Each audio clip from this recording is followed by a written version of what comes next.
Alors donc on va commencer. Merci beaucoup à toutes et à tous d'être venus. Donc ce soir c'est le lancement de la seconde saison des roulades littéraires corsées.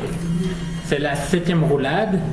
Et ce soir en fait on va s'interroger sur qu'est-ce que c'est qu'être écrivain, qui peut se prétendre écrivain, surtout en cette période où vient de s'ouvrir la rentrée littéraire avec plus de 600 romans qui vont sortir d'ici il y a une semaine jusqu'à mi voire fin octobre et qui se terminera autour du mois de novembre avec les fameux prix, les prix Goncourt. Mais d'ici c'est est-ce que finalement les prix font-ils l'écrivain? Et je voudrais pour commencer cette roulade lire en fait un texte qui va permettre d'introduire et qu'après ça on puisse rebondir dessus. Vous voulez que je vous dise, il y a des moments où ce que d'aucuns appellent le métier d'écrivain est bien déprimant. Et cela même si je le maintiens, ce n'est pas un métier, puisque ce terme désigne, selon le Robert, un genre de travail déterminé et dont on peut tirer ses moyens d'existence, ouvrez la parenthèse, renvoie à gagne-pain, fermez la parenthèse. L'écriture, à mon sens, est donc tout autre chose qu'un métier. Sauf sans doute pour ceux qui, justement, la pratiquent dans l'optique de gagner leur vie, voire de s'enrichir. De ceux-là, on peut d'ailleurs dire qu'ils ont du métier. Ils appliquent des recettes, vont au plus efficace, sont passés maîtres dans l'art d'utiliser et parfois de manipuler les médias. Ils vendent et proposent chaque année à leur fidèle clientèle un produit neuf mais aussi prévisible qu'attendu. Ils pratiquent en quelque sorte le fast-food de l'écriture, ouvrage attirant, bien présenté, ciblé, conçu pour plaire au plus grand nombre, vite absorbé, vite oublié, mais sans cette touche de génie ou cette saveur unique qui font la grande cuisine. Sans aucun style en vérité. Mes anciens étudiants se souviennent, je l'espère, des 5 critères qui, selon moi, permettent de reconnaître ce que j'appelle le véritable écrivain. Petite révision en 5 points. Le premier point, un véritable écrivain est toujours mu, à mon sens, par un besoin quasi pathologique d'écrire, et quand j'emploie le mot pathologique, ce n'est pas une figure de rhétorique. Deuxièmement, il doit consciemment ou le plus souvent inconsciemment avoir créé un univers qui est caractéristique, identifiable, que l'on retrouve d'œuvre en œuvre, de livre en livre. Troisièmement, de même, ce que j'appelle le vrai écrivain, et vrai écrivain est mis entre guillemets dans le texte, a-t-il une thématique qui lui est propre? Là aussi, c'est un phénomène qui sans doute n'est pas voulu, qui n'est pas conscient. Mais lorsqu'on se penche sur l'œuvre d'un grand auteur, on y retrouve quelques thèmes, toujours les mêmes, qui la traversent et la sous-tendent. Quatrièmement, il possède également un style reconnaissable entre tous, qui le définit et qui fait partie de lui. Un style qui fait que lorsqu'on lit quelques pages de lui, on se dit quelque chose comme, on dirait du Le Clésio. Si ce n'est pas lui, c'est un excellent imitateur. 5e et dernier point, enfin bien sûr, et c'est le minimum, il doit maîtriser la langue dans laquelle il s'exprime. Chacune de ces conditions est nécessaire mais pas suffisante. C'est la conjonction de ces 5 caractéristiques qui seule fait l'écrivain, le vrai, au sens que je donne à ce terme. Je n'ai pas dit, ouvrez les guillemets, le bon écrivain, fermez les guillemets, car nous entrons là dans des critères subjectifs et donc discutables. Vous remarquerez que je n'ai pas inclus dans ma liste la gloire, le succès médiatique, le tirage ou le chiffre de vente. Certes, ces éléments quelquefois viennent couronner l'un ou l'autre élu, et c'est heureux. Dans certains cas, cela se produit même de son vivant. On peut citer dans le passé les Hugo, Damas, Gide, Mauriac, et plus près de nous, le merveilleux Le Clésio, merci à l'Académie Nobel et autres Laurent Godet ou Dany Laferrière. Mais à côté de ceux-là, combien de Verlaine, de Balzac et d'autres, morts dans la misère ou vivant dans l'anonymat et la précarité? Car il faut avouer que la gloire et l'argent privilégient plus souvent les ex de présidents, ceux qui cultivent le scandale ou la provocation, ceux qui défendent des thèses indéfendables, ceux qui gravitent parmi les people, les fils ou cousins d'eux, sans compter tous ceux qui ont trouvé un filon ou une recette et l'appliquent avec régularité, 1/3 du suspense, 3/10 d'exotisme, une larme de fantastique, une louche d'érotisme, moins de 3% de description, beaucoup de dialogues, un assortiment de lieux communs, un vocabulaire simpliste et restreint, un nombre de pages limité. Afin de ne pas me faire d'ennemis, je ne citerai pour exemple que l'un ou l'autre auteur aujourd'hui tombé dans l'oubli, mais ayant joui en leur temps d'une renommée et d'un compte en banque intéressant, tel Guy Descartes, Georges Honnête ou Pierre Benoît. De nos jours, il y a bien sûr les romans publiés par Harlequin, dont d'ailleurs les auteurs doivent se plier à des impératifs précis et entrer dans une grille préétablie, et aussi plusieurs prétendus écrivains que je ne nommerai pas. Et puis, il y a les autres, tous ceux pour qui décidément on ne peut pas dire que l'écriture soit un métier. Qu'est-elle donc pour eux? Une passion peut-être, un genre de vie ou de survie, un art, une maladie, une addiction, un besoin? Je suis ouverte à toutes les propositions. Pour l'un de mes anciens contrôleurs fiscaux, c'est même un hobby. Si, ce n'est pas une blague, comme le macramé ou le coloriage. Et puis, quoi qu'il en soit, il faut reconnaître que la grande majorité des écrivains sont aujourd'hui bien maltraités, bel oxymore, pas vrai, par leurs contrôleurs fiscaux, par la presse, par tous les métiers de la chaîne du livre, quand leur création trouve éditeur et devienne ainsi un vrai livre. Sauf exception, et nous en connaissons tous, car oui, il existe de vrais écrivains et même de vrais éditeurs, certains sont annotables. Pourquoi cette forme de mépris ou de méconnaissance? Parce que les gens qui pratiquent ces métiers, de l'éditeur au libraire, en passant par toutes les étapes intermédiaires, ont pour but justement de gagner de l'argent, alors que le malheureux artiste ne songe quant à lui qu'à s'exprimer le mieux possible, qu'à créer une œuvre d'art, dans le meilleur des cas, qu'à mettre un peu de beauté ou d'humanité, voire un peu de pensée et de conscience dans notre triste univers. C'est pour cette raison que le métier d'écrivain est quelquefois bien déprimant. Avez-vous la moindre idée de ce que coûte, en temps, parfois ce sont des années, en efforts de toutes sortes, en hésitation, en doute, en nuit blanche et en bien d'autres choses, la conception d'une œuvre que son auteur, finalement, juge digne d'être montée? Un éditeur alors reçoit le manuscrit, il le lit, il l'apprécie, il y croit, dans le meilleur des cas, car ce n'est pas fréquent. Il prend des risques, lui aussi décide de le publier. Enfin, ce texte existe vraiment. Enfin, il est devenu un livre. L'un de ces objets à faire rêver, à émouvoir, à faire réfléchir, à faire rire. Et l'auteur alors se prend à rêver à son tour. Par la magie de son écriture, il va toucher des inconnus, quelque part en terre de francophonie. On va le lire, l'aimer peut-être, le comprendre, vibrer à ce monde qu'il a créé. Un dialogue va s'instaurer entre un inconnu et lui, à travers ces pages qui ont germé au plus profond de ce qu'il est. Mais pour que ce livre arrive entre les mains de l'inconnu fantasmé, pour que celui-ci ait la moindre chance de le découvrir et peut-être de l'apprécier, encore faut-il qu'il en ait connaissance, qu'il puisse le voir, posé sur l'étal d'une librairie, le feuilleter, qu'il en ait entendu parler ne serait-ce que par un seul critique dans les pages du supplément littéraire d'une obscure feuille de chou ou d'un grand quotidien. Mais non, rien. L'éditeur a pourtant envoyé un peu partout ces fameux services de presse qui s'accumulent dans la poussière des salles de rédaction. L'auteur les a consciencieusement signés, dédicacés, cherchant la petite phrase originale ou sympathique, mais rien. Les critiques sans doute préfèrent commenter les incontournables, dont parlent tous leurs confrères, signaler 50 nouvelles nuances de je ne sais quelle couleur douteuse, attirer l'attention sur un nouveau livre à scandale, et le pauvre, entre guillemets, petit auteur reste dans l'ombre, à noircir du papier, sans grand espoir d'être jamais lu. De la colère dans mon propos, ou plus bassement de l'envie, de la jalousie? Mais non, juste une certaine amertume. S'il s'agit de moi, il s'agit aussi de nombre de mes confrères en écriture, des vrais écrivains pourtant. Mais il leur manque sans doute quelque chose, comme des relations, un bon carnet d'adresses, un réseau, que sais-je. Alors dites-moi, c'est cela aujourd'hui être écrivain? C'est être prêt à tout pour décrocher une interview quelque part? C'est consacrer à faire de la pute du temps volé à l'écriture? Il y aurait de quoi sombrer dans le découragement, vous ne croyez pas? Et dans le silence. Ces mots, ce sont les vôtres, Liliane. Merci. Magnifique texte. Merci d'avoir accepté de venir pour cette roulade. Donc, on a pu comprendre dans le texte que vous avez été à un moment prof. Pour vous présenter brièvement, vous êtes né en 1946. Vous avez grandi durant 14 ans au Congo. Après ça, vous revenez en métropole, comme vous dites. Vous faites des études de lettres. Et à la suite de ces études de lettres, je vais dire comme beaucoup de personnes du monde de l'écriture, vous avez fait une multitude de métiers, courriériste, journaliste, correctrice, bibliothécaire comme moi, coach littéraire, nègre, ce qui m'intéresse déjà le plus, enseignante. Donc vous êtes vraiment une écrivaine multifacette, parce que quand on regarde, je ne peux pas citer l'entièreté de votre bibliographie, mais vous avez en tout cas publié 3 ouvrages pour la jeunesse, dont Max et le vampire, ou bien encore Le Secret. 4 romans, dont le dernier, Vivement un soir, est paru cette année, Vivement ce soir, excusez-moi, est paru cette année chez Luce Wilquin.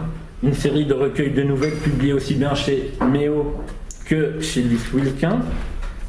Des ouvrages historiques ou documentaires, et là j'ai trouvé une histoire criminelle en Belgique en 4 tomes, ce qui n'est pas rien, paru chez Luc Pire.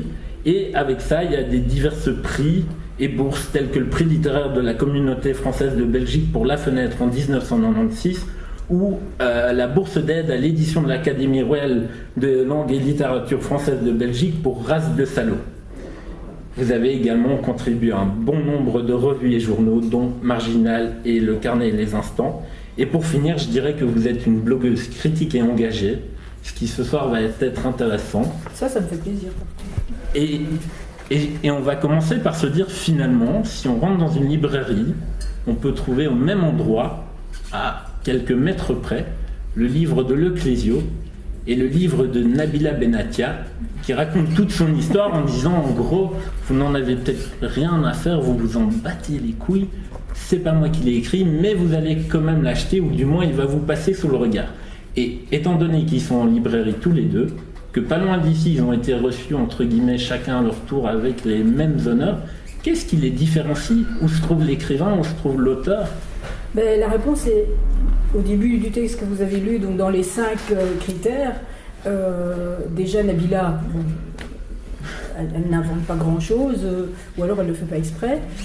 C'est pas elle qui écrit, c'est pas de la fiction. Elle n'a pas la prétention de faire une œuvre d'art, elle a la prétention de se faire connaître et de gagner de l'argent comme ça. Donc voilà, elle ne répond à aucun des 5 critères.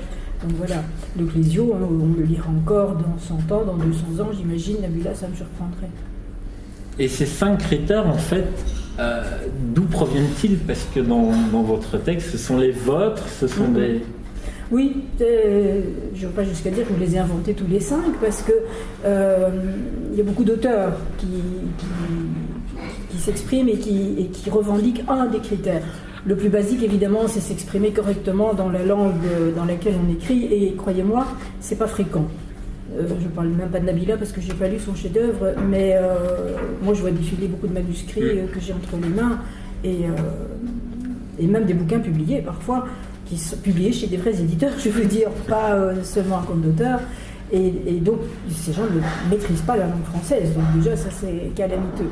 Mais le besoin pathologique, il y en a beaucoup qui le disent eux-mêmes. La création d'un univers, une thématique, ce sont les critiques qui le disent, qui le remarquent.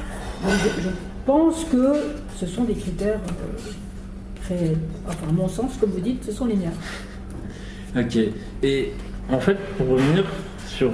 Je disais que quand j'ai lu le terme nègre m'intéressait, c'est quand même relativement rare que quelqu'un qui est un écrivain, qui est publié, qui donc n'a pas cette seule porte pour écrire, affiche sa négritude. On a reçu ici au mois d'avril Edith Sounkin qui, sur son blog ou son site internet, met la même chose. Est-ce que finalement, se faire le nègre de quelqu'un, ce n'est pas rendre un mauvais service à la littérature, puisque très peu de gens finalement font attention aux noms qui se trouvent généralement soit dans les remerciements, soit quelque part dans le bas de la page de titre, et qui finissent par croire, par exemple, comme quand Gérard Depardieu écrit « ça s'est passé comme ça », sauf que c'est pas lui, c'est Lionel Duroy, et que comme on a vraiment l'impression quand on lit le livre d'entendre Gérard parler, on se dit « bah oui, c'est lui qui l'a écrit ». Donc c'est un très beau nègre du coup. Et donc voilà, est-ce que finalement le rôle de nègre, c'est pas un peu une position controversée? Non, parce que d'une part, ça permet de faire bouillir la marmite, ce qui est déjà parfois utile.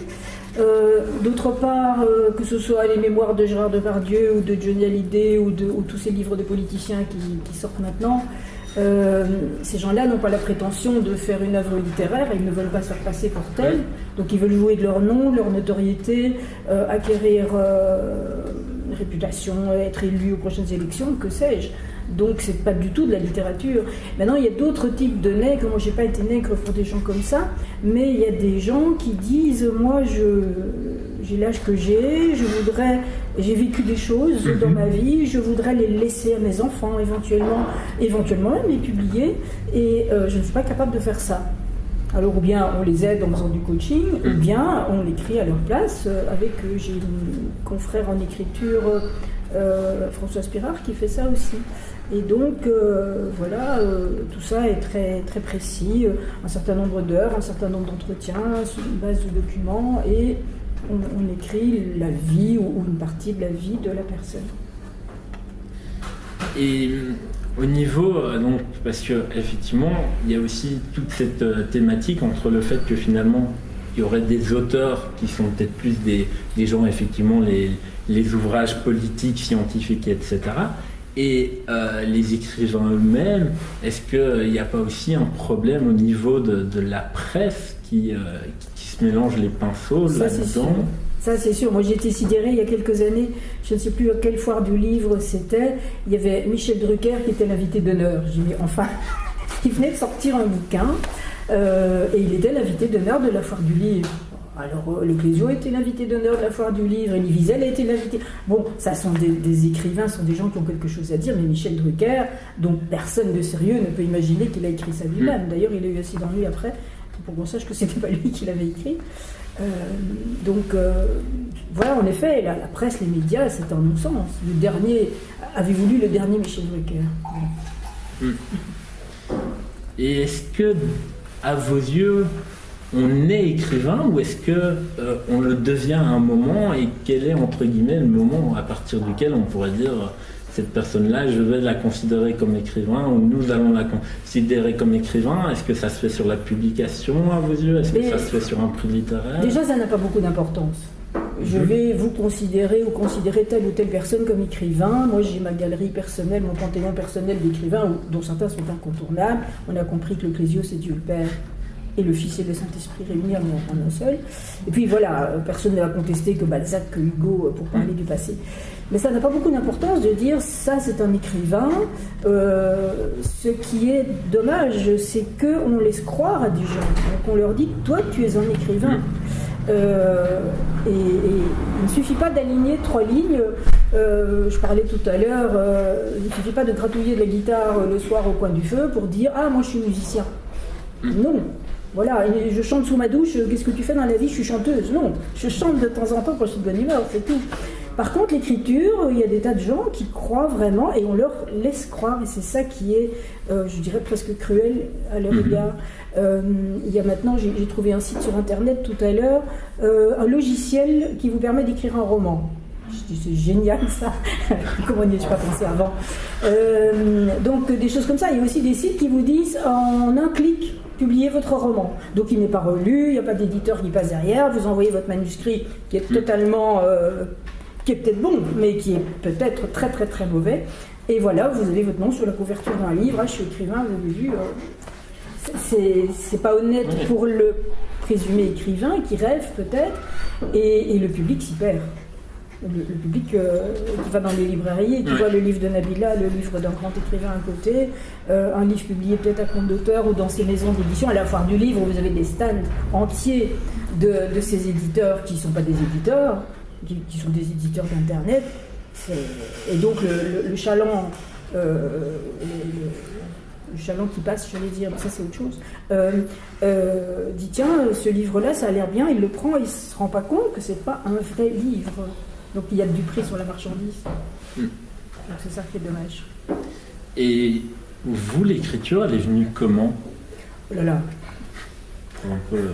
Je vais vous raconter ma vie, ça va être très intéressant.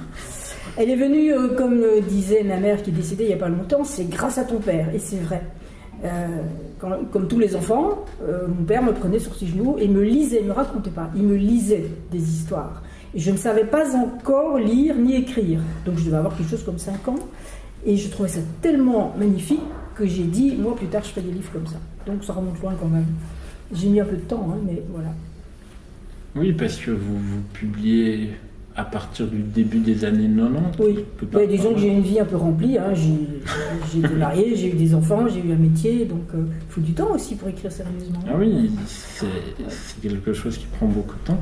Et donc il y a tout cet univers aussi, donc maintenant on le disait, il y a l'édition entre guillemets, ce que je vais appeler classique, qui est on envoie son manuscrit, on attend des mois, pour pas dire des années, et dans le meilleur des cas, on a une réponse positive et bien souvent on n'a pas de réponse. Et à côté de ça, il y a cette édition à compte d'auteur. Et celle-là, est-ce qu'elle vous dérange? Parce que quand on lit votre texte sur votre blog, on a l'impression que ça vous dérange, alors que finalement, quand on y réfléchit, quelqu'un comme Proust s'est fait refuser chez Gallimard, est parti publier à ce qui était encore à compte d'auteur. Oui, mais on n'est plus tout à fait à l'époque de Proust. Et tout le monde peut se c'est après. Ce qui a été refusé par Gallimard a été accepté par Grasset. Oui, voilà. Merci.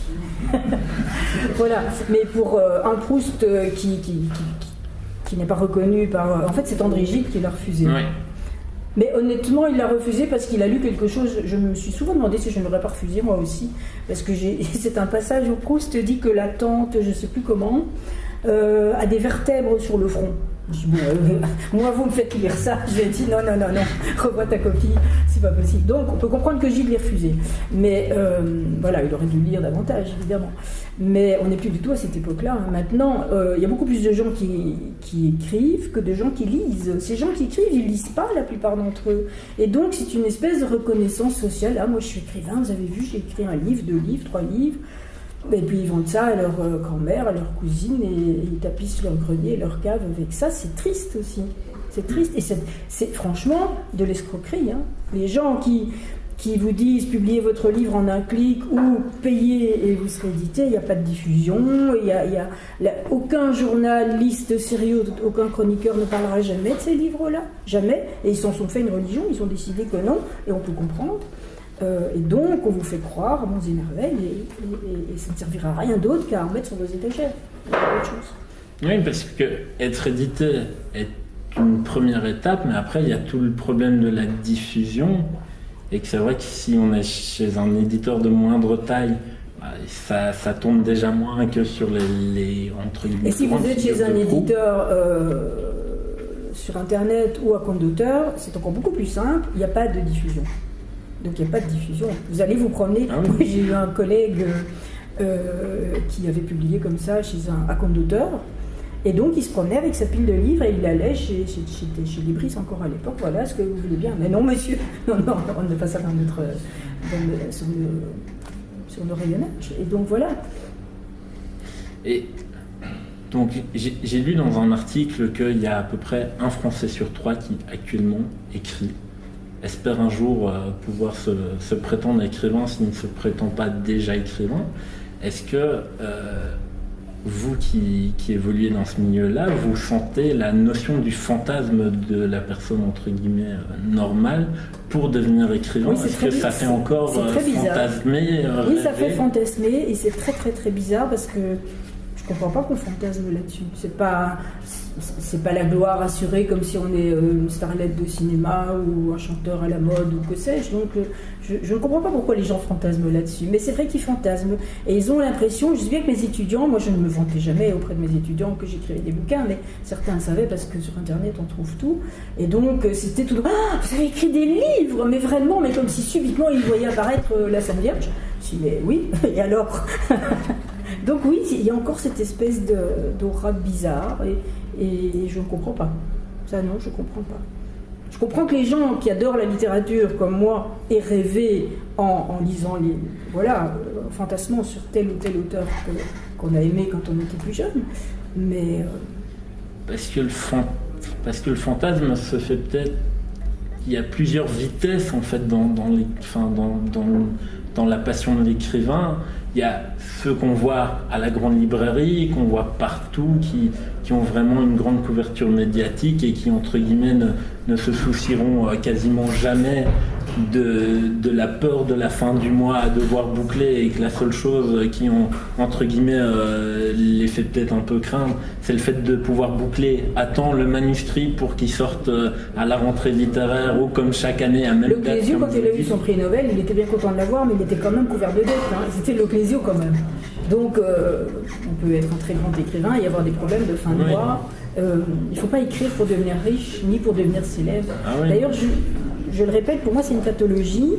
Et voilà, tant mieux si un jour vous devenez prix Nobel et vous avez le Goncourt et on adapte toutes vos œuvres au cinéma et vous devenez la coqueluche à la mode, tant mieux, ça c'est la cerise sur le gâteau. Mais si ça n'arrive pas, au moins, Voilà, j'ai fait quelque chose qui est là, qui est un objet, qui n'est pas trop raté à mon point de vue.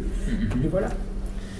Et votre regard sur le monde des lettres belges actuelles, niveau que ça soit édition, auteur, interaction, est-ce qu'on parle toujours de ce qui se passe de l'autre côté de la frontière, en tout cas dans les journaux, et rarement de ce qui se passe. Mais le monde des lettres belges actuelles, il est très malheureux, je pense, parce que déjà, il n'y a quasiment plus d'éditeurs. Il y a les éditions Méo, qui sont un petit éditeur, tu ne vas pas me contredire. Hein. Il y a Luce Wilquin. Il y a Luc Pire, mais qui fait surtout des documents, des choses comme ça. Et comme éditeur littéraire... Le quart de dessert de lune. C'est de la poésie, ça? Non. Non. Mais quand même, il y a 6 ou 7 éléments. Et donc il y en a peu, jadis il y avait les éperonniers, mais bon c'est fini depuis longtemps, donc il y a peu d'éditeurs, de bons éditeurs, de vrais éditeurs. D'autre part, les écrivains envoient tous leurs manuscrits à Paris, moi aussi d'ailleurs, parce que il y a plus de diffusion, on est plus connu, on est plus diffusé, forcément on sera plus lu, donc voilà, moi mon premier roman je l'ai publié à Paris. Et puis j'ai pas eu la chance de continuer, donc c'est dommage, mais si demain on me dit oui, je vais pas refuser, hein, c'est sûr. Donc il y a cet aspect-là aussi, et sinon les lettres belges, on a de très bons écrivains, très très bons. Mais voilà, je ne vais pas tous les nommer parce que je serais déjà jaloux en ne nommant pas un tel ou un tel, mais voilà, j'ai des noms en tête de très bons écrivains. Mais à côté de ça, on a aussi un peu du grand n'importe quoi, comme dans toutes les formes d'art. Hein. Et il y a aussi, dans le monde des lettres belges, il y a ces associations, pour ne pas citer... Je vois très bien où vous voulez m'emmener. Hein. Non, pour ne pas citer l'AEB, mais finalement, est-ce qu'il y a aussi, le problème n'est-il pas que, par exemple, pour entrer à l'ordre des médecins, il faut montrer qu'on a un diplôme de médecin et qu'on a fait 7 ou 14 ans d'études, pour rentrer dans un cercle d'écrivains, et ça, je trouve ça la SACD ou compagnie. Puisque vous m'emmenez sur cette piste-là, on va y aller. Ça, je trouve ça extrêmement dommage et préjudiciable. AEB, c'est l'association des écrivains belges de langue française. C'est une association nationale. Donc ça fait très bien de dire moi je suis membre de l'association belge des écrivains de langue française, mettez ça à vos cartes de visite. C'est super. Par exemple, pour pouvoir communiquer avec l'Académie Nobel en disant tel écrivain, vous ne l'avez pas encore couronné du prix Nobel, mais vous devriez quand même y penser, il faut être écrivain publié, membre d'une académie nationale, donc voilà, ou prof de lettres. Dans mon cas, j'étais les 3, donc tout va bien, j'ai pu communiquer avec l'Académie Nobel pour les recommander le prix. C'est autre chose. Mais c'est vrai en plus. Mais donc c'est quelque chose d'être membre d'une association nationale. Jadis, j'ai une consoeur en écriture qui a dû passer une espèce d'examen d'entrée pour être admis là. Moi j'avais eu un prix, donc ils m'ont invité parce que j'avais eu un prix, tant mieux. Mais voilà, maintenant n'importe qui est admis et est reçu au même titre. Moi ça me dérange pas qu'on admette Pierre, Paul ou Jules et qu'il rentre dans l'Académie des écrivains, très bien. Mais parfois avec les honneurs, et alors on fait des soirées littéraires où on présente son œuvre en disant la thématique. Moi j'en ai lu parce que j'ai siégé dans un jury récemment de l'AEB et ça n'a pas de nom ce que j'ai lu. Et donc voilà, et donc ça je trouve ça extrêmement préjudiciable pour les lettres belges. Voilà, on n'a pas envie de faire partie d'une association. Non pas que j'ai un mépris quelconque pour les gens qui rêvent et qui sont admis là, tant mieux si ça leur fait plaisir, mais je trouve pas logique qu'on les encense et on leur fait croire finalement qu'ils ont du talent, c'est un vrai auteur, etc. Alors que parfois c'est même bourré de fautes d'orthographe, des bêtes fautes d'orthographe. Donc voilà, ils s'autopublient sur Internet et c'est leur droit le plus. Mais ça fait pas très sérieux. Mais c'est un problème sans fond en soi, parce que ça va être de plus en plus, parce que finalement aujourd'hui autour de cette app-ci, tout le monde écrit parce qu'on a un smartphone en poche, on a quasiment tous... Tout le monde écrit d'une certaine manière, des mails, des textos... Ah oui, oui, moi je fais ma liste de courses aussi tous les jours. Voilà, mais mais c'est de là, je pense que... c'est c'est l'acte physique, et c'est de là que je pense que... Parce que c'est ce que j'avais une discussion avec des amis dernièrement, et je disais, pour être pianiste, il faut travailler. Voilà. Pour être peintre, c'est déjà un peu plus latent, parce que si vous mettez 3 points rouges sur une Oui, toile... mais il faut avoir fait des expos, et un être reconnu tracé par les bleu. critiques, etc. Voilà. Donc, voilà. Tandis que pour écrire, finalement, vous prenez votre Voilà, ordinateur, exactement. vous vous enfermez où vous Et voulez. donc c'est bien pour ça que je trouve que ce soit l'AEB ou autre chose, et que ce soit en Belgique ou ailleurs, il ne faut pas admettre dans le sein d'associations littéraires qui se veulent d'un certain niveau, des gens qui n'ont pas au moins passé le filtre d'un vrai éditeur. Donc si vous vous auto-éditez d'un simple clic, comme ils disent là, tant mieux, voilà. Mais vous n'avez pas votre place à l'AEB ou dans... Voilà.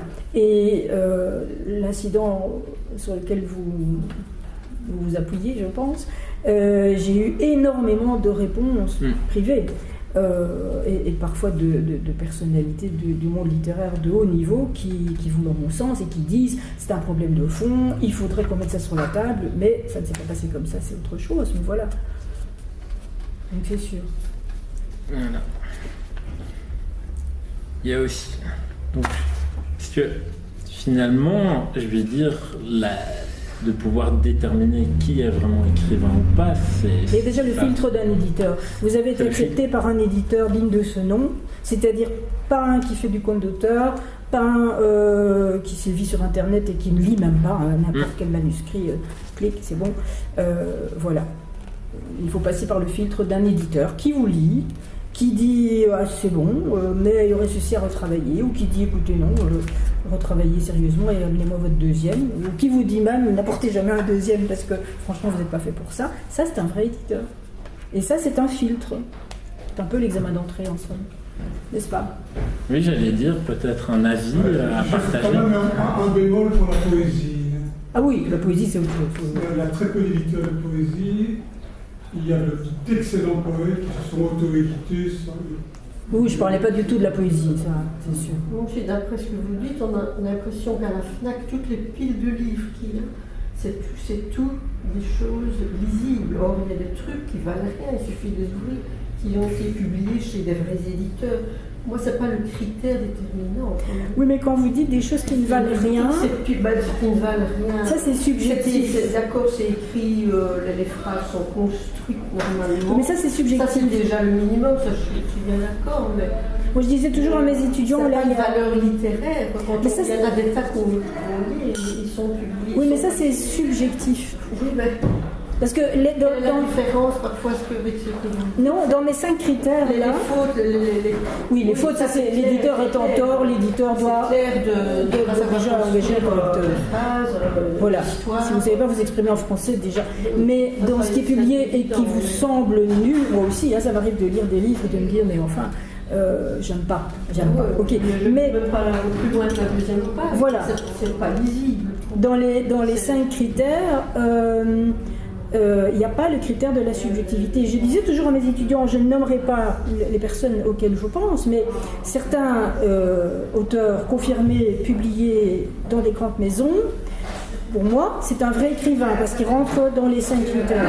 Mais c'est un mauvais écrivain. Mais ça, c'est subjectif. Moi, je n'aime pas. Et je peux vous expliquer pourquoi, mais c'est subjectif. Mais quelle est parfois la différence entre un mauvais écrivain édité chez un éditeur qui a un nom quelconque et quelqu'un qui écrit un grand auteur comme ça? La différence n'est pas... Il y a beaucoup plus de chances de trouver des trucs nuls chez un compte d'auteur, c'est clair. Ça, c'est sûr. C'est clair, mais c'est pas quand même un critère aussi tranchant, je crois. Normalement, les éditeurs qui ont pignon sur rue, que ce soit les petits, entre guillemets, éditeurs belges ou les grands éditeurs, Gallimard, Grasset, Le Seuil, je ne sais pas tout quoi, il y a un comité de lecture qui est très rigoureux. Du moment qu'il y a un comité de lecture, c'est clair. Mais voilà, il y a un comité de lecture. Il peut être constitué d'une seule personne qui est notre cher éditeur lui-même, mais à Paris, le comité de lecture, chez Gallimard, il comporte plusieurs personnes et il y a des filtres et des étapes. Ils sont 4 et il faut qu'il y ait Voilà. l'unanimité. Donc, vous pouvez très bien ne pas aimer ce qui a été le dernier bouquin apparu chez Drico et dire ah c'est nul, moi j'aurais jamais publié ça. Ok, mais il a passé le filtre, donc il n'est pas nul. Il ne me plaît pas à moi. Tous les livres dans la FNAC, il y a encore nul. à mon point de vue, il y en a beaucoup. C'est pour ça qu'il y a quelque chose que Non, à mon point de vue, il y en a beaucoup qui sont nuls, mais c'est un point de vue subjectif. Oui, mais il n'y a pas une qualité littéraire minimale parfois. Ça, Parce que ça, on ne parle pas tellement. Mais qu'est-ce que c'est que la qualité littéraire? Oui, je sais, c'est arbitraire, c'est subjectif, Voilà. Oui. mais.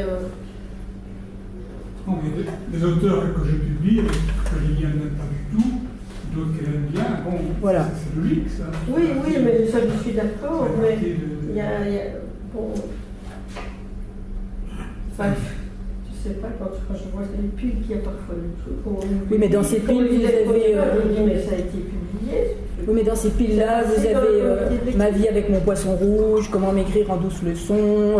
Non, je parle de romans, parce que moi je lis ça. Les romans avec Les romans se vendent bien, voilà. Mais il faut quand même reconnaître que maintenant, sans être sans faire être prétentieux ni rien, la majorité des gens, ils veulent lire des choses faciles. Mais oui, bien sûr. Bon, et c'est pour ça qu'on publie, les éditeurs parfois publient pour vendre Mais des oui. choses faciles, l'histoire de je sais pas quoi, une histoire d'amour à l'autre rose. Voilà, mais prenons les Marc Lévy et les Guillaume Musso. Voilà, c'est la différence. Voilà, je voudrais ça. pas citer l'autre, je trouve ça toujours très blessant. C'est un Mais il est pas là. remarquable Un exemple. pilier. Rassurez-vous, ça ne lui fera pas de mal. Marc Lévy. C'est un exemple. Moi, j'ai essayé quand même de lire à Marc Lévy en disant, je vais pas toujours critiquer comme ça en l'air, donc je l'ai ouvert, je me dis, mais ça m'embête. Je préfère lire une bande dessinée ou feuilleter le L. Quoi. Voilà. Bande dessinée, c'est tout. Bon, Mais Marc Lévy et Guillaume Musso Ouais. ne rentrent pas du tout dans mes 5 critères. oui, hein. mais c'est des écrivains, mais des mauvais Pas à mon écrivains. sens. Non, pas à mon sens, c'est pas des vrais écrivains. Maintenant, ils sont Alors, c'est des édités. écrivains, mais des mauvais écrivains. Ils ne rentrent pas dans la catégorie de ce que moi j'appelle un vrai Ils sont écrivain. quand même très- Mais ils sont édités et ils vendent énormément, ce qui veut dire que ce n'est pas trop mal écrit, ça a été corrigé déjà, et ça correspond à une attente du public. Mais l'éditeur, je ne sais pas qui est l'éditeur de Lévy, C'est Michel Lafon. c'est Michel Lafon. C'est Michel Lafon ou Robert non, Michel Lafon, qui n'est pas un éditeur de littérature non plus, Michel Lafon. Et donc, il essaie de faire de l'argent, et ce sont des, comme on dit en anglais, des page turners. Donc, on a envie, moi j'ai lu le premier quand il est sorti, là, comment ça s'appelait, Si c'était vrai. C'était vrai. Et j'ai eu la même réaction que vous, je me suis dit, c'est franchement nul, mais je ne pouvais pas m'arrêter de tourner les pages, c'est bien un page turner. Bon, après, il n'a plus que la recette, et donc, les éditeurs, ils ne sont pas idiots non plus, hein, c'est des commerçants, hein, ils doivent quand même vivre Ah, aussi. oui, Hein. c'est ça que je veux dire, c'est ça que je veux dire. Mais allons-y dire que ces personnes ne sont pas écrivains. Pour faire rebondir, évidemment, c'est vraiment quelque chose que je jette à la cantonale. Je voulais aborder le thème de l'acrimonie, en fait, par rapport au début de l'intervention. Est-ce que c'est finalement très grave, ce fossé entre Benatia et le Clésio, dès lors que l'on est écrivain? C'est-à-dire qu'on n'a de toute façon pas de réflexivité par rapport à soi. Quoi qu'on dise, quoi que l'on fasse, on va continuer à écrire. Vous voyez, donc, quelque part, cette projection, en se demandant est-ce que c'est bon, est-ce que c'est pas bon, ça n'influe pas de toute façon sur le caractère. Non, mais je suis aussi prof, d'une part. Et moi, je dirais la même chose par rapport au lecteur. Je trouve que il faut faire plus confiance au lecteur. Je pense que le lecteur ne se laisse pas autant rêver que ce que vous dites. Parce que je pense qu'il y a des tas de filtres qui sont au temps, qui sont la personnalité et tout. Et je pense qu'on a notre autocritique aussi personnelle quand on est un bon lecteur ou un auteur. Mais il n'en reste pas moins que Nabila a vendu beaucoup plus de livres que j'en vendrai jamais dans toute ma vie. Hein. Est-ce que c'est grave? Oui, mais je veux dire, ça veut dire que non, ça ne me dérange pas du tout, tant mieux pour elle. Mais le public, le filtre, vous dites il faut faire confiance aux lecteurs, il y a quand même je ne sais pas combien de milliers de lecteurs qui l'ont lu et qui ont dit à leur copain ouais, tu dois l'acheter, et le copain l'a acheté. C'est pas pour les mêmes raisons. Non, c'est sûr. Ils sont validés. Je m'accroche à l'anecdote que vous avez citée de l'un de vos élèves qui vous avait dit ah, vous avez écrit un livre en ramoison. Donc je pense que même les personnes que l'on pense dupes ou pas, enfin, qui n'ont pas accès à, cernent d'instinct ces différences entre quelqu'un qui serait écrivain ou quelqu'un qui ne serait pas, d'une part, et de l'autre, c'était pour rebondir et terminer, par rapport aux institutions, je veux dire, vous avez parlé de l'AEB et des vôtres, donc effectivement, bon, les critiques sont fondées, etc. De toute façon, un bon écrivain a toujours été en réaction par rapport aux institutions. Donc je dirais, on ne va peut-être pas se demander quels sont les bons critères pour les faire rentrer voilà, c'était une... Oui, Mais pourquoi l'auteur pas. ne le fera pas. L'écrivain, il agira en réaction, mais l'auteur va. Il faut même pas. Mais il y a des très grands écrivains. Il y a de très grands écrivains qui ne sont pas du tout en réaction contre les institutions. Hein. Mais la subtilité. Oui, mais c'est vraiment pour... C'est là. Parce qu'il y en a qui vont chanter faux, entre guillemets, mais qui sont agréables à écouter pendant toute une soirée. Par contre, il y a des gens qui vont écouter des moines qui vont chanter pendant des heures et qui sont pelantes aussi. Pourtant, ils ont une bonne voix, il y a une belle acoustique et tout, mais ça, c'est pelant. Donc, c'est toute la subtilité. Moi, je crois pour répondre à ma question, mon avis, ce qui dérange un peu les gens qui sont écrivains, c'est de se dire que le mot écrivain, comme faire partie de l'AEB, est un peu déprécié. Et c'est vrai que c'était moi quand j'étais admise à l'AEB, c'était encore un truc qu'on me disait les livres, on décidait, mais c'est vrai qu'on se dit, moi aussi je suis un peu déçue de voir comment ça se passe, que je me dis, j'étais archi fière d'être admise à l'AEB il y a 3 ans. Et puis maintenant je me dis, c'est vrai que ça ne veut pas plus dire grand chose. Et c'est vrai que l'association pourrait même être appelée à disparaître si on continue toujours comme ça. Voilà. Ça je suis d'accord. Et le mot écrivain, pour moi c'est un peu la même chose, c'est un peu gênant de se dire, bon, moi je suis écrivain, et qu'un autre qu'on voit toujours sur Facebook, etc., qui met en avant qu'il est écrivain, collecteur et tout le bazar.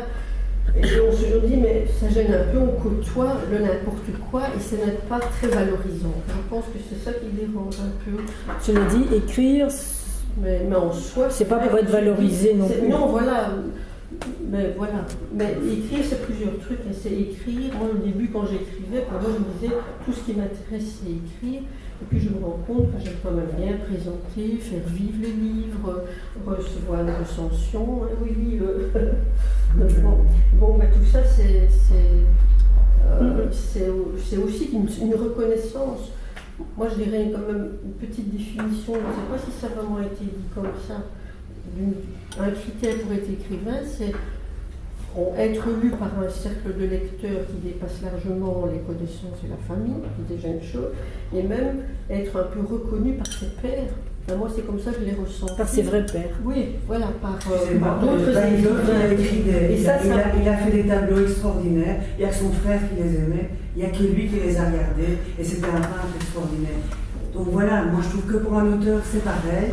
Oui, alors oui. Oui, mais Van Gogh a fini après sa mort, malheureusement pour lui. Parce que, je veux dire, son génie est reconnu. Qu'en peignant, et comme un auteur ne peut pas vivre autrement qu'en écrivant. Voilà, exactement. Et donc, si. L'écriture ou autre, fondamentalement, voilà. Gratuit, voilà. Ça. Et donc je me demandais comment, par rapport à l'objet de notre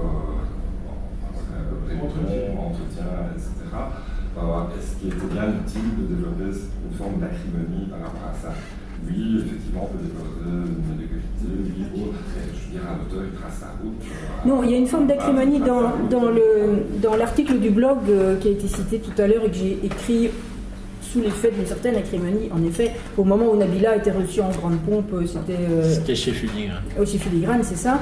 Il y a des auteurs belges de talent, je ne parle pas du tout de moi ici, et français de talent qui n'ont jamais été reçus en grande pompe chez Filigrane, qui d'ailleurs parfois dit on ne met même pas ces bouquins chez nous, on va demander est-ce que vous avez le dernier roman d'un tel ou d'un tel, ah non on n'a pas ça, on ne suit pas, etc. Et par contre, donc moi je veux bien que Nabila soit reçue où elle veut, et ça ne me dérange pas du tout, mais qu'on ne vienne pas parler de littérature, c'est du pognon, on vend une pile de produits et on les vend. Le patron Filigrane le dit dans ses revues commerciales. Oui, mais s'il a... Je peux lui lancer quand même. Voilà, nous sommes une toute petite maison d'édition belge. Filigrane est une des rares librairies qui prend systématiquement de nouveautés. Il est pas en d'office. Je viens là, je vais encore demain, j'ai rendez-vous demain, je vais apporter les bouquins, il est prêt. Et je vais sur la table. D'autres librairies moins commerciales ne le font pas. Donc il faut quand même un peu nuancer. Non, mais ça on ne discute pas, mais quand on parlait des critères, moi, même Stéphane de Groot, qui est complètement dyslexique, il ne sait pas écrire. C'est pas écrit, je le connais, c'est un dyslexique profond. Thomas Il Gunzig a- aussi, et c'est quand même un très Voilà, grand auteur. voilà. Mais il y a des correcteurs. Même ce que vous avez dit au niveau des fautes d'orthographe. Non, parce que- Je suis pas d'accord là-dessus non plus, quoi.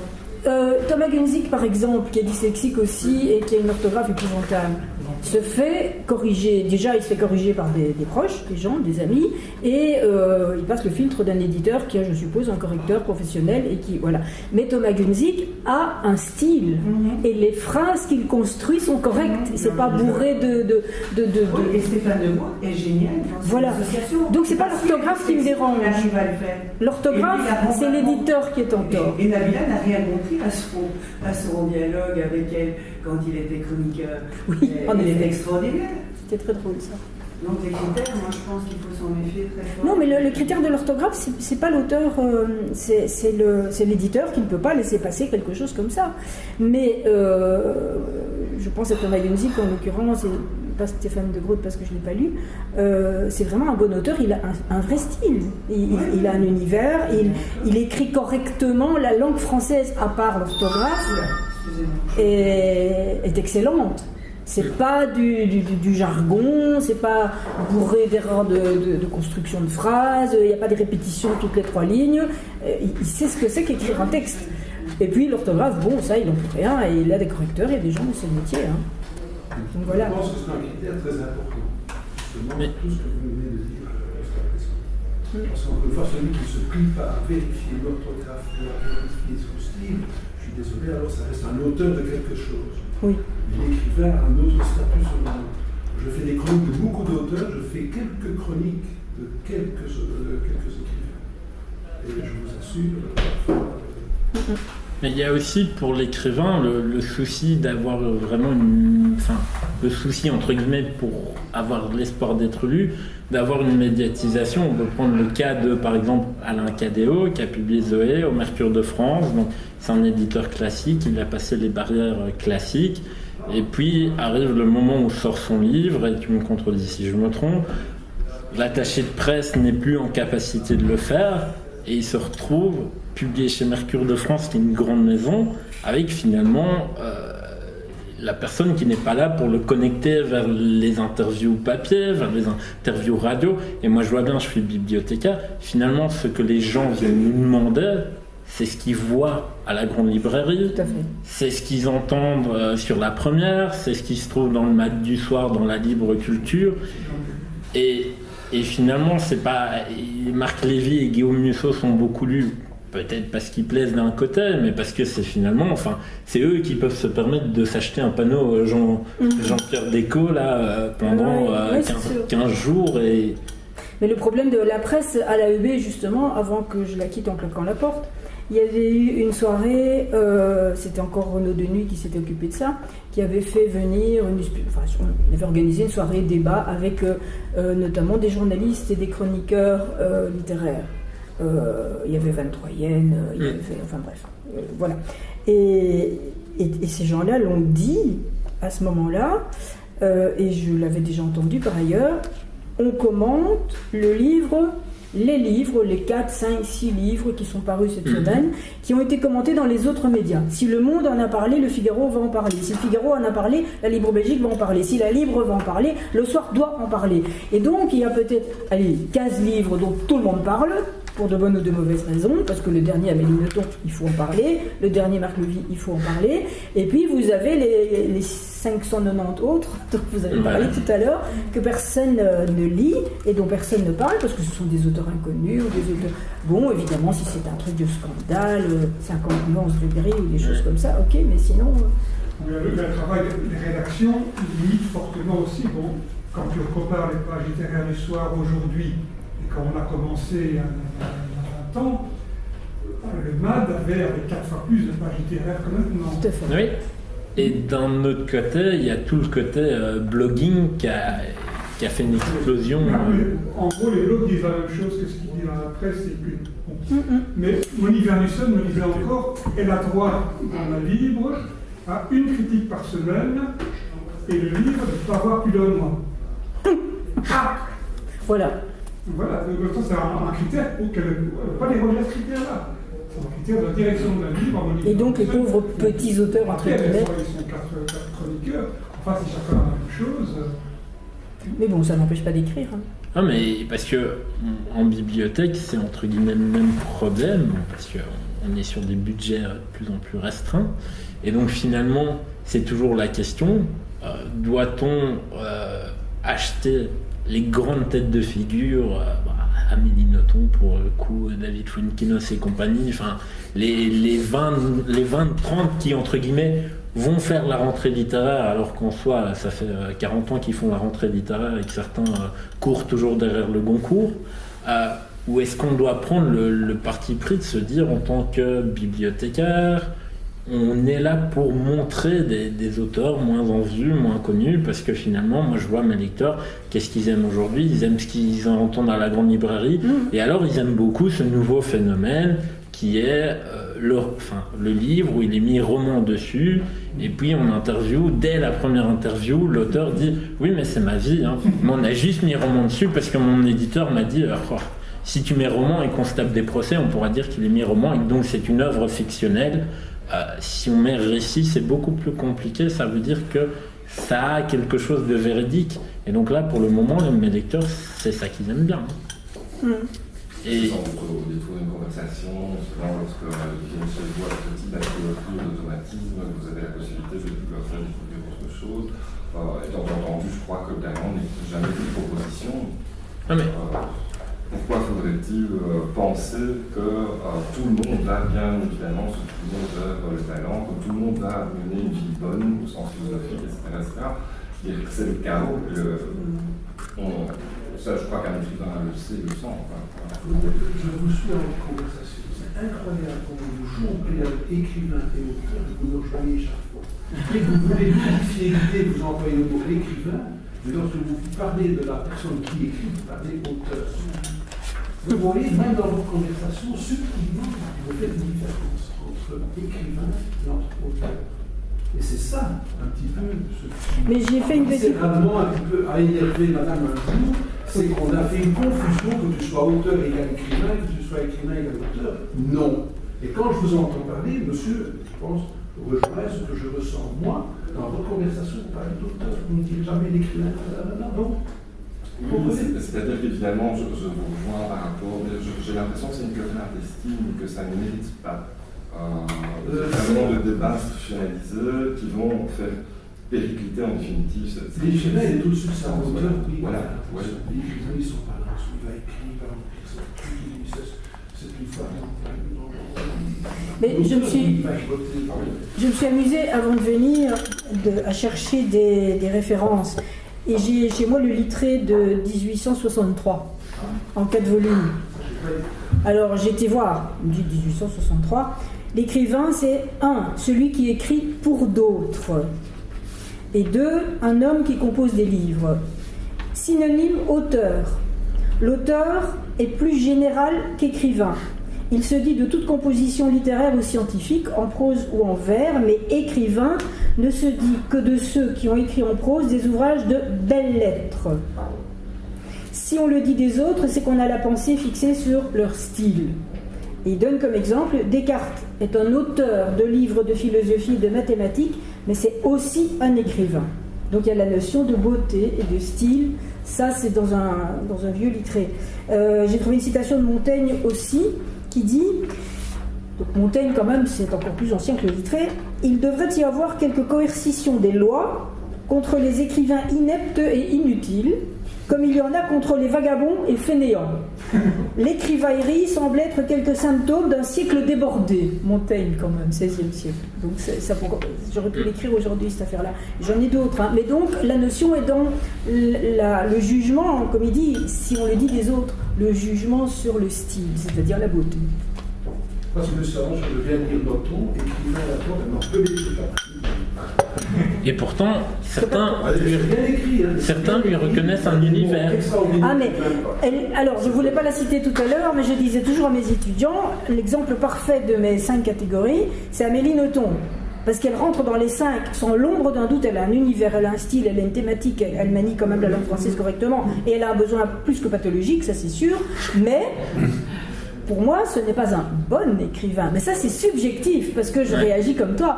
Mais c'est un écrivain. Voilà. Et il y a des gens qui vont dire c'est un très bon écrivain. Ça, c'est subjectif.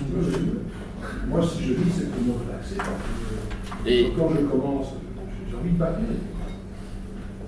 Mais on a des devoirs à faire. donc, je m'étais dit que pour terminer l'entretien, comme on aurait beaucoup bougé avec la notion écrivain, mais Liliane m'a un peu devancé, moi j'avais littré aussi ici. Les grands esprits se rencontrent. Hein. Et puis j'avais le Robert. Et Oui, moi aussi. Quand on voit Robert, on peut lire donc scribe, greffier, écrivain public, personne qui rédige des lettres, des actes pour ceux qui ne savent pas écrire ou qui maîtrisent mal l'écrit. Écrivain apostolique, secrétaire à la chancellerie du pape. Écrivain lithographe, dessinateur, graveur de caractères. Écrivain de navire, employé aux écritures sur un navire. Puis un deuxième terme qui est personne qui compose des ouvrages littéraires. Voilà. Avec un renvoi vers auteur, littérateur et une parenthèse comme faire homme de plume, homme de lettres. Elle est écrivain. L'œuvre d'un écrivain, le style, le public, voilà. L'influence d'un écrivain. Écrivain prolixe. Puis mauvais écrivain renvoie vers écrivailleur, écrivaillon, écrivassier, plumitif. Et la définition se termine par quelques citations de grands auteurs. Les grands écrivains n'ont jamais été faits pour subir la loi des grammairiens, mais pour imposer la leur, Paul Claudel. Un écrivain garde un espoir, même s'il est méconnu, Albert Camus. Un auteur, même du plus haut talent connaît-il le plus grand succès, n'est pas nécessairement un écrivain, et un écrivain est mis entre guillemets, c'est Paul Valéry. Et alors, la définition finit par s'interroger sur le féminin d'écrivain, une femme écrivain, la forme féminine, une écrivaine, est peu usuelle en français. Elle est courante au Québec, une chaîne invisible où se côtoient des artistes, des écrivaines, des héroïnes de romans. Moi, je pense aussi que l'écrivain, j'ai la notion une notion, vous avez une bibliothèque, vous voulez la transmettre à un enfant pour lui faire découvrir, pour lui faire passer quelque chose, un savoir, mais pas lui filer un bouquin pour être d'orthographe, me semble-t-il. Donc, je pense que l'écrivain aura ciselé ses mots, il aura eu un choix, il y aura une sélection, il sera passé par un éditeur, il y aura un comité de lecture. Donc voilà, c'est le genre d'ouvrage qu'on peut donner pour transmettre quelque chose. Je suis désolé s'il y a des délires, je ne sais pas, qu'un jour. Mais vous n'avez jamais vu Bob et Bobette alors? Si, c'est pour rire, oui, mais c'est... Tous les gosses, on a donné un Bob et Bobette à tous nos gosses. Voilà, c'est traduit du flamand. Oui, puis oui, voilà. On parle d'écrivain et pas de bande dessinée. La bande dessinée qui est un art que j'apprécie beaucoup. Je l'ai dit, Bob et Bobette, à part les tout premiers, c'est un peu n'importe quoi aussi. Hein. Les tout premiers étaient géniaux. Mais après... il donne des choses aux enfants et tout. Je pense qu'il y a un univers artistique et créatif qui est... il faut tenir compte de l'imagination, en dehors des fautes d'orthographe, etc. Mais non, parce qu'il y a un éditeur qui doit passer là. Oui, mais l'éditeur, il peut corriger. Eh bien, il doit corriger. Voilà. On ne peut pas... Il n'y a pas de souci. Ça ne change rien à l'auteur et à l'écrivain. Non, parce que le livre que j'achète à la FNAC ou ailleurs et que je lis, il n'est pas supposé avoir des fautes d'orthographe. Parce que ça, c'est la faute de l'éditeur. Par contre, si dans ce livre que j'ai acheté à la FNAC, je trouve des tournures de phrases incorrectes, des constructions qui n'appartiennent pas à la langue française, ça, l'éditeur aurait dû dire à cet auteur, écoute, revois ta copie, mais ça, c'est l'auteur qui est en faute. Par contre, l'orthographe, les éditeurs sont supposés avoir un correcteur ou suggérer à l'auteur d'en prendre un. Moi, je m'amuse le soir, en mythologie, quand je vois un truc, je photographie, je le renvoie en disant, c'est beau ça. Et il peut répondre. Et c'est ça, la crise venant, il y a peut-être de moins en moins de correcteurs. Hein, je veux dire, aller lire Sud Presse. Oui, mais on parle d'écrivains aussi. Oui, voilà. Et ça peut rentrer dans quelque chose, il y a un message, un écrit, quelque chose qui reste. N'oublions pas, c'est pour ça que c'est un écrit. C'est pour laisser une trace de quelque chose. La moindre des choses, c'est de vérifier, contrôler et lui donner un plus pour devenir écrivain. Et laissons des gens écrire n'importe quoi, ce seront des auteurs. Voilà. Cela dit, c'est pas très grave tout ça. Je trouve, moi, c'est mon sentiment. Il y a deux choses tout à fait différentes. Oui, moi, ce qui m'agace juste, c'est qu'on dupe les gens. C'est ça. Moi, à la limite, Pierre, Paul ou Jules se dit écrivain, il publie n'importe où. Il peut même aller chez un imprimeur et calibrer son truc. Il y a des logiciels qui font ça très bien maintenant, et il va en sortir 10 ou 15 ou 20, et voilà, ou 500. Ça me dérange pas du tout, sauf qu'on dupe un éditeur qui lui dit, un présumé éditeur, style éditeur internet, qui dit ah monsieur, on va vous publier. Enfin, il y a des maisons à compte d'auteurs qui, dans les revues littéraires, font systématiquement de la publicité. Nous cherchons de nouveaux auteurs chaque semaine. Hein. Ce sont des maisons à compte d'auteurs, ça. Mais donc oui, voilà. Ces dernières années, quand on rentre à la foire du livre, le premier grand stand qui fait bien plus de mètres carrés que la représentation des lettres belges avec Méo, Malmström et compagnie, le stand jemédite.com fait 15 fois la superficie. C'est vrai. Oui, tout à fait. Mais ce que j'ai envie de te dire par rapport comme bibliothécaire, que maintenant je suis un fan de bibliothèque, c'est qu'il faut prendre tous les livres que tu peux, même ceux qui sont en tête de gondole, chez Filigrane, etc., et garder un pourcentage de quelque chose que tu aimes, et que ça au feeling. Mais je pense qu'il faut laisser les gens libres de pouvoir lire les grands, ceux qui voient dans les têtes de gondole, qui voient... En tant qu'hiver, ils vont rentrer là-dessus, évidemment. Et votre chiffre d'affaires va augmenter, c'est lorsque vous irez en dessous du comptoir chercher justement le truc qui n'est pas en tête de gondole. Et moi, par expérience, je sais que c'est cette petite chose que vous avez retirée en dessous du comptoir que le client va bien rechercher parce qu'il a trouvé que c'était bien.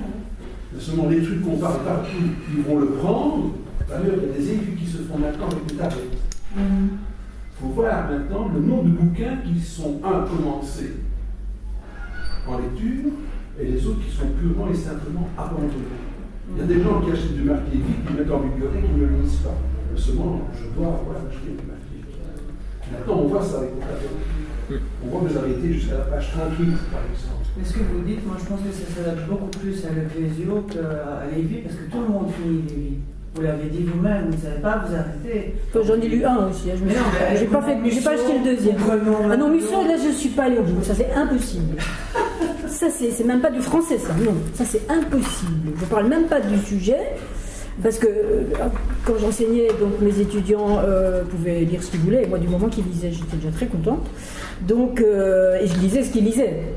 Bon, et donc je me suis farci comme ça l'un ou l'autre Musso, mais non, j'ai pas pu terminer. C'est une des rares fois où j'ai foutu un livre à la poubelle, pour vous dire. Parce que je voulais pas rendre le mauvais service à quelqu'un de lui dire tiens, j'ai un cadeau, lis Musso. Non, j'ai mis à la poubelle. Je ne sais même plus lequel c'était. Tellement c'était mal écrit, c'est 3 fois pire que Marc Lévy. Hein.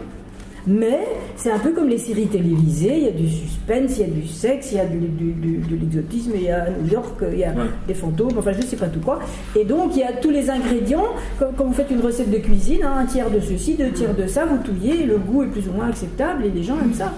Voilà, mais c'est pas de la grande cuisine non plus. Hein. Un bouquin qui parle de sexe, la 3e page, je le fais directement. Parce qu'encore une fois, pourquoi on a déjà besoin de parler de sexe? Parfois c'est nécessaire. Ça c'est.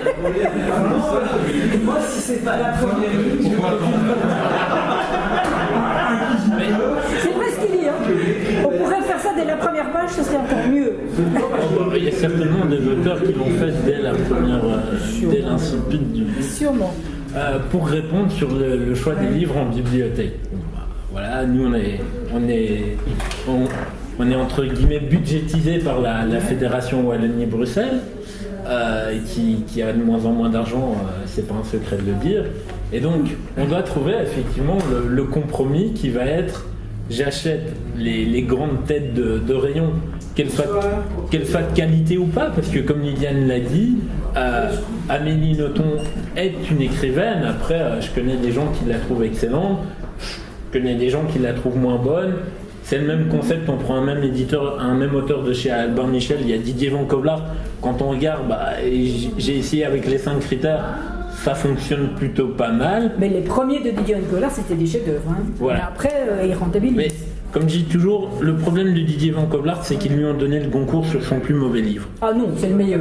Voilà, on va se battre. Ah non. Après, il n'a plus fait que chuter, mais il est excellent. Bon. Mais bon, Et donc, après, il y a... subjectivité, voilà. Après, il y a justement la question de se faire découvreur. Et moi, ce que j'aime beaucoup, c'est les premiers romans. Parce que le premier roman, justement, c'est quelque chose de très excitant. Mais oui, C'est tout regarde beau. Le grand marin qui a été écrit. Alors c'est quoi? Un écrivain, un auteur, c'est une bergère. Elle est avec ses moutons, elle a écrit un livre, Le Grand Marin, un chef-d'œuvre pour moi. Et- Il y en a qui ont écrit qu'un livre. De bons auteurs. Et ce qui est très intéressant, après le premier roman, c'est le second roman. Et après le premier roman, ce que je disais, ce qui est très intéressant, c'est le second roman.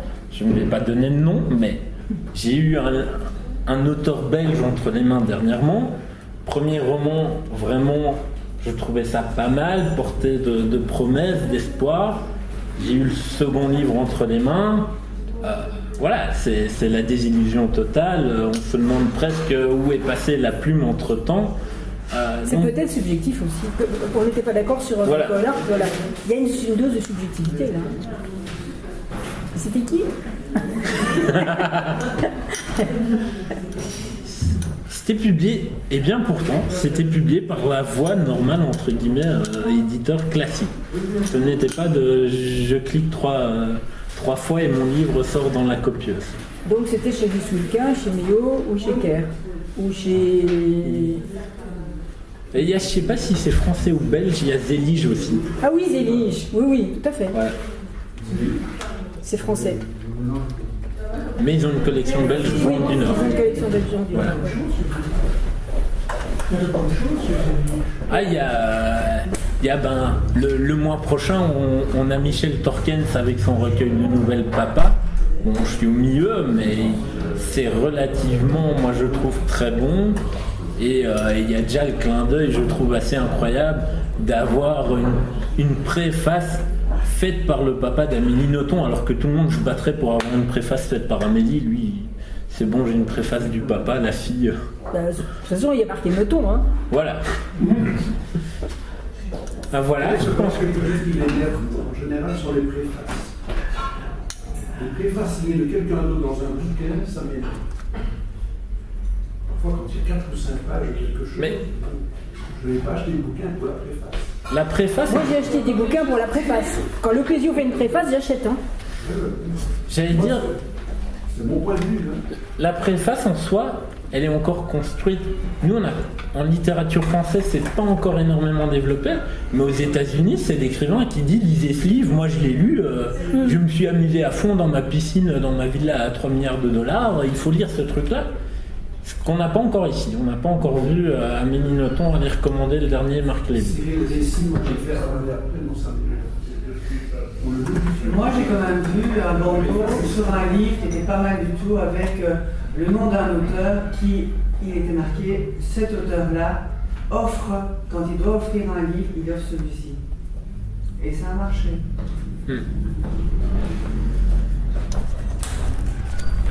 Et je pense que en littérature, tout est possible et qu'autour de cette notion, on pourrait discuter des heures et qu'à un moment, on va rejoindre la table et... Voilà. Enfin, Oui. oui, juste une chose. Moi, j'ai misé, entre guillemets, sur une valeur sûre, Georges Rodenbach, Bruges la Morte, bon, le classique. Mais j'ai une rue à côté de chez moi qui s'appelle la rue Georges Rodenbach. Je voulais tout de même savoir... voilà qui c'était. Je suis entouré de Maurice Maeterlinck, Émile Zola. Bon, je suis dans le quartier des poètes, on l'appelle comme ça. C'est où ce quartier des poètes? C'est à Scarbeck. Tous les noms de rues évoquent Fernand Séverin. J'ignorais. J'ai tapé sur Internet. Voilà, il y a toute une série d'artistes. Complètement ignorés des manuels scolaires. En tout cas, non. moi, j'ai jamais entendu parler. Rodenbach n'est pas ignoré des manuels scolaires. Hein. Rodenbach n'est pas ignoré des manuels scolaires. En tout cas, à l'exception d'Émile Verhaert, les Belges, moi, j'en ai pas beaucoup entendu parler. Enfin bon, il y a des lacunes, c'est bien dommage. Cela dit, j'ai été assez ébloui par le fait qu'il soit parvenu à faire un roman à double fond, à savoir avec toute un suspense, véritablement une évolution, une gradation. C'est un roman feuilleton, il s'est plié à cette logique-là, et en ayant mis justement sa création artistique, c'est de faire de Bruges un personnage. C'est pas toujours évident à saisir. J'avoue que j'avais lu dans la préface, et parfois il faudrait pas dire justement, là c'était la préface de Paul Gorsex, qui était le spécialiste des écrivains fin de siècle. Il dit au fond que c'était pour plaire au grand public, il y avait la logique du feuilleton, et puis il y a une musique en dessous qu'il faut saisir. J'ai été plus sensible à l'aspect feuilleton qu'à l'aspect musique. Mais bon, c'est un voilà, je trouve très fort d'arriver à glisser une démarche très, très personnelle, très exigeante, à l'intérieur d'une structure plus commerciale, disons, plus accrocheuse.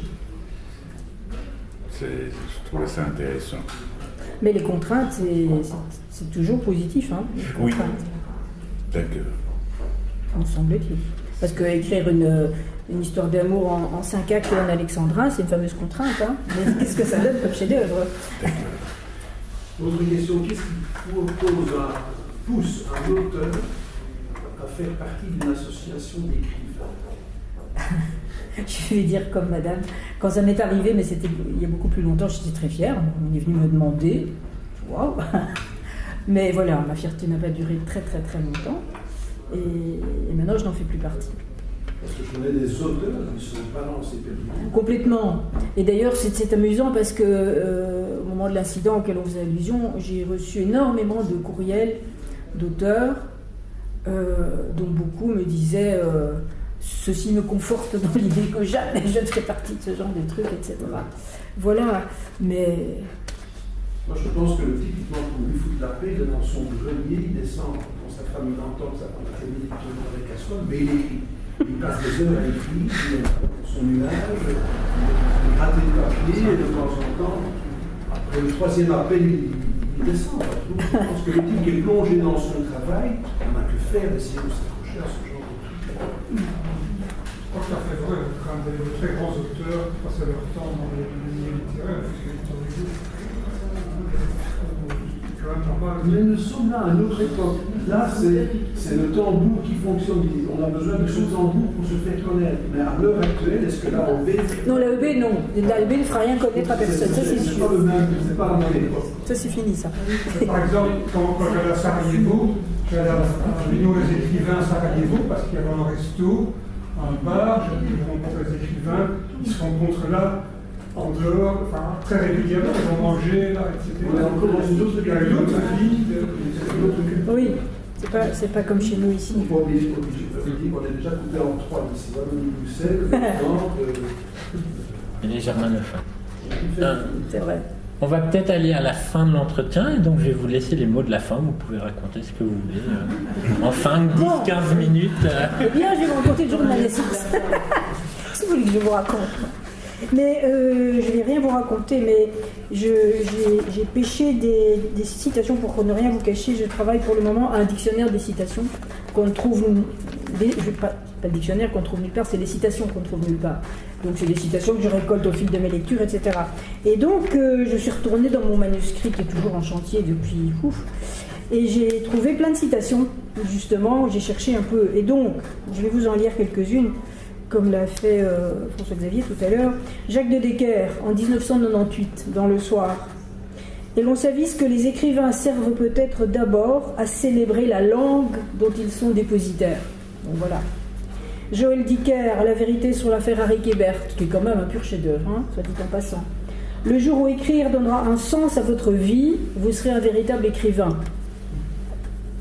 Stephen King, dans Écriture, se trouvait sans voix et paralysé, autrement dit ratatiné, devant la combinaison d'une grande histoire et d'une écriture magistrale. Donc vous avez toujours quand même la notion du style.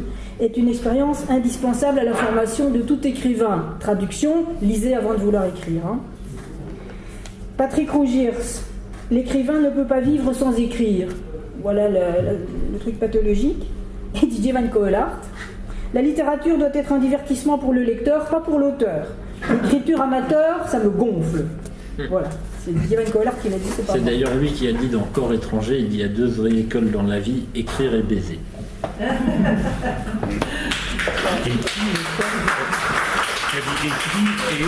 baiser. Ben, merci beaucoup Merci d'être à vous. venu, d'avoir fait l'entretien. Alors je vais juste faire la promotion pour les quelques roulades suivantes, comme ça vous verrez un peu vers où on navigue. Le mardi 20 septembre à 20h, j'aurai Michel Torkens pour justement son recueil de nouvelles publié chez Zédige Éditions à la fin du printemps passé. Au mois d'octobre, il n'y a pas encore la date, mais ça sera Philippe Demoulin, que peut-être certains d'entre vous connaissent. Il a la librairie Peinture Fraîche, rue du Tabellion, ça donne sur le côté de l'église de la Trinité, au bout de la rue du Bailly. C'est une librairie spécialisée en livres d'art et d'architecture, et il viendra nous expliquer tous les enjeux du métier, du passage au numérique. Au mois de novembre, le 17 novembre, pour fêter les 1 an des roulades, j'aurai droit à 2 invités, ça sera Brice et Niki Depasse. Brice travaille chez Nostalgie, il est une des voix connues de la radio Nostalgie, et Niki est chroniqueuse littéraire dans les pages du L, ainsi que dans son émission littéraire Café de Flore avec Jacques Mercier sur Radio Judaïka. Au mois de décembre, j'aurai justement la présidente de l'AEB, en tout cas en fonction, Anne-Michel Hamès, pour son dernier recueil de nouvelles dont le titre n'est pas encore connu et qui sera paru au Cactus Inébranlable. Et alors, au mois de janvier, voilà, le Cactus Inébranlable, il y a des éditeurs. Super, c'est beau. Et Michel qui publie au Cactus, c'est quand même bizarre, à vous. Bon. C'est pas l'idée branlable. Et au mois de janvier, elle avait été programmée au mois de juin, puis elle n'avait pas pu venir. Le 26 janvier, ça sera Leslie Léoni, qui a créé à la Louvière Rock'n'Roll Édition. C'est de l'édition de livres d'artistes avec des matériaux récupérés. Au mois de novembre, elle fait un espèce de salon du livre, de la gravure, de la lithographie qui sera la Rock'n'Roll Factory. Voilà donc les prochaines dates. Et puis il y a le groupe Facebook, il y a la mailing list. Voilà. Merci beaucoup.